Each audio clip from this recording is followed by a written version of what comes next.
gezersin ya Resulallah.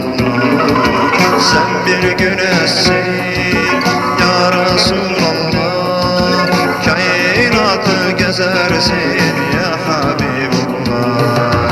Yanıp gönüllere daim çaresin, çaresiz dertlerin dermanı Habibullah, çaresiz dertlerin dermanı Habibullah.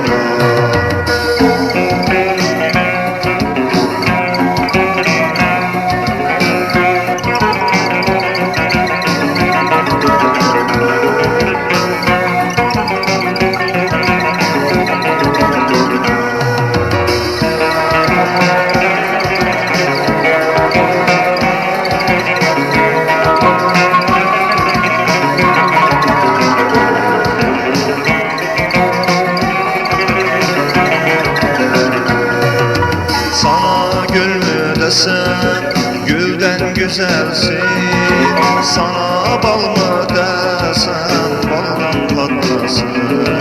Sana gül mü desem gülden güzelsin, sana bal mı desem baldan tatlısın.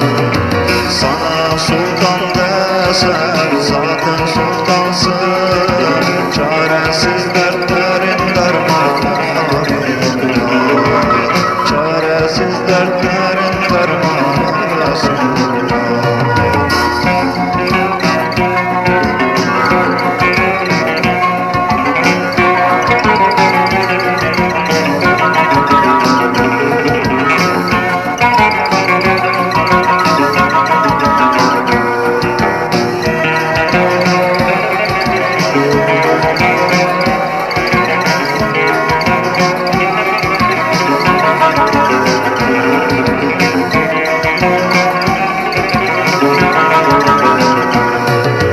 Allah diye diye vurdum dizime, kim gördüyse güldü garip halime. Allah diye diye vurdum dizime,